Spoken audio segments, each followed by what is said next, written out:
Hi అండి అందరికీ. Welcome to Arumalla vlogs. ఆషాఢ మాసం వచ్చేసింది కదండీ! ఆషాఢ మాసం అనగానే మనకి గుర్తొచ్చేది తొలి ఏకాదశి పండుగ. మరి తొలి ఏకాదశి పండుగ రోజున మనం దేవుడికి నైవేద్యంగా పెట్టే పేలాల పిండి అందరూ తయారు చేసుకుంటూ ఉంటారు కదా! మరి నేనెలా తయారు చేశానో ఈ వీడియోలో చూపించబోతున్నాను. పండుగ అనగానే గారెలు, పాయసం, పులిహోర లాంటివి చేసుకుంటూ ఉంటాం కదా! అయితే ఒక్కొక్క పండగకి ఒక్కొక్క స్పెషల్ ఉంటుంది. ఉగాదికి ఉగాది పచ్చడి, అలాగే సంక్రాంతికి అరిసెలు ఎలా స్పెషల్‌గా చేసుకుంటామో, అలాగే ఈ తొలి ఏకాదశి పండగకి పేలాల పిండి స్పెషల్ ప్రసాదం. తొలి ఏకాదశి రోజున దేవుడికి ప్రత్యేకంగా నివేదించేదే ఈ పేలాల పిండి. మరి ఈ పేలాల పిండిని 2 రకాలుగా చేసేవాళ్ళనమాట మా అమ్మ వాళ్ళు. ఒకటేంటంటే జొన్నలతో చేసేవాళ్ళు. రెండోది మొక్కజొన్న గింజలతో చేసేవాళ్ళు. ఈరోజు నేనైతే 2 రకాలు ట్రై చేశాను. ఫస్ట్ అయితే జొన్నలు హాఫ్ కప్ తీసుకొని ఒక్కొక్క స్పూను బాండీలో వేసి వేయించాను.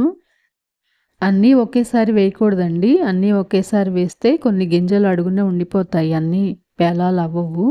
సో, కొంచెం కొంచెం వేసుకుని కొద్దిసేపు వేయించిన తర్వాత ఒక్కొక్కటి పేలడం స్టార్ట్ అవుతాయి కదా! అప్పుడు మూత పెట్టేసి 2 నిమిషాల పాటు ఉంచితే అన్నీ పేలాలైపోయి చక్కగా గింజలు లేకుండా మొత్తం రెడీ అవుతాయి.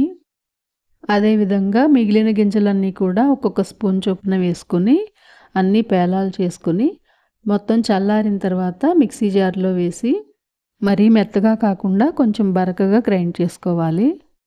లాస్ట్‌లో కొంచెం పేలాలు ఉంచి వాటితో పాటు మనం ఎంత క్వాంటిటీ తీసుకున్నామో అంత క్వాంటిటీ బెల్లం కూడా యాడ్ చేసి మళ్ళీ ఒకసారి గ్రైండ్ చేసుకోవాలి.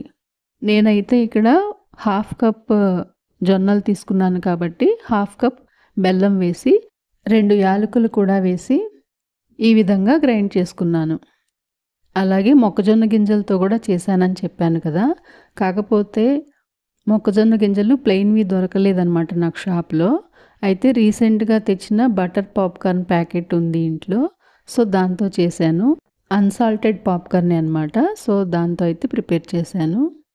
ఈ పేలాల పిండిలో డ్రై ఫ్రూట్స్ పౌడర్ కూడా యాడ్ చేసుకోవచ్చు. అంటే కాజు, బాదం, పిస్తా లాంటివి కొంచెం నెయ్యి వేసి వేయించి పొడి చేసి కలుపుకోవచ్చు. అలాగే ఎండు కొబ్బరి పొడి కూడా కలుపుకోవచ్చు. నేనైతే అవేమీ వేయలేదండి. ఒక స్పూన్ నెయ్యి మాత్రం యాడ్ చేశాను. రేపు తొలి ఏకాదశి పండగ కదా! దేవుడికి పూజ చేసుకున్న తర్వాత నివేదన చేసి ఈ పేలపిండి ప్రసాదం అందరికీ పంచిపెట్టి మనం కూడా తీసుకుంటే టేస్ట్ అయితే డబల్ అవుతుంది. వీడియో నచ్చితే ప్లీజ్ లైక్ చేయండి, షేర్ చేయండి. ఛానల్‌ని సబ్స్క్రైబ్ చేసుకోవడం మాత్రం మర్చిపోవద్దు. Thanks for your support.